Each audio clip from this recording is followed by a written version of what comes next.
En los volúmenes que vamos a revisar ahora, conoceremos la Revolución Americana. Veremos cómo esos colonos británicos llegados a Norteamérica hacen suya las ideas de la Ilustración y cómo empiezan a enfrentar la legislación británica que los empieza a golpear muy duro. Estalla la lucha, viene la Revolución Americana y nace la República Americana. ¿Cómo estaremos viendo esta república empieza a tener como base el pensamiento de las libertades universales? Mientras en América ocurre esta conmoción, Europa no está tranquila tampoco. Empiezan a ponerse en crisis el antiguo régimen. Golpeado y vapuleado por las nuevas tendencias, por las nuevas ideas filosóficas, el antiguo régimen se desarma y en Francia estalla la revolución. Seremos testigos de los cambios, las luchas internas, de cómo esta monarquía se transforma en república y cómo pasa de manos de un partido a otro hasta instaurarse un horroroso terror.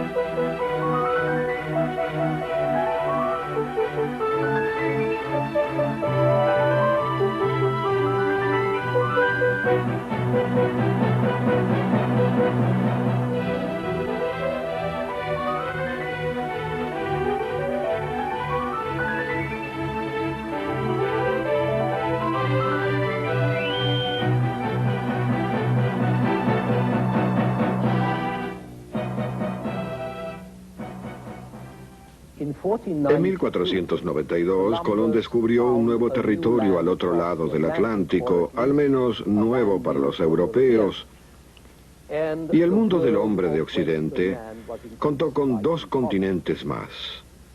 Más tarde, en 1507, un cartógrafo alemán publicó un mapa del mundo incorporando los nuevos descubrimientos a los que denominó Nuevas Tierras de América por Américo Vespucio, navegante florentino al servicio de España.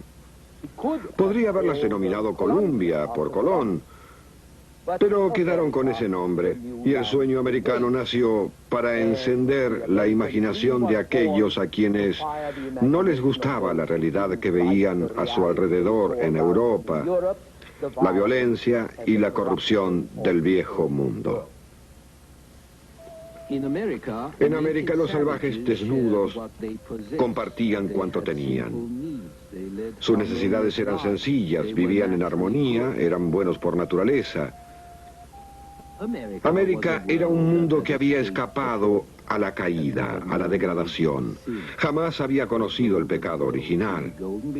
Era un mundo valioso, realmente valioso, pleno de tesoros, oro, plata, tierras, tabaco.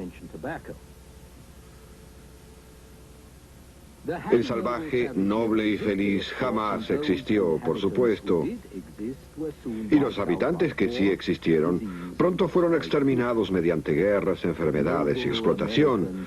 Pero los nobles salvajes americanos poblaron en las utopías europeas desde el siglo XVI hasta el XX. La utopía americana llegó a formar parte del estado consciente del europeo. En los grandes llanos, la vida americana parecía más cercana a Dios y a la naturaleza, más sencilla, más humana. Se podía disfrutar de la pureza de una vida de precursor, aferrándose a la naturaleza, aceptando sus condiciones. No solo podía uno encontrar tesoros, sino libertad y verdadera democracia. Estos conceptos rondaron en la imaginación del europeo desde los primeros descubrimientos y formaron parte de la retórica política de la misma América. La libertad y la democracia demorarían cierto tiempo, sin embargo, ya que el primer sueño de América fue en realidad de riquezas. Fue el deseo de riquezas lo que indujo a hombres recios, crueles, perseverantes, a conquistar y a poblar nuevas tierras al otro lado del Atlántico, a combatir en ellas, a matar, saquear, explotar, esclavizar y finalmente organizar nuevas sociedades sobre las ruinas de lo que habían encontrado y saqueado. Las nuevas sociedades se dirigieron al principio a Sudamérica y al Caribe, donde España fundó un extraordinario imperio.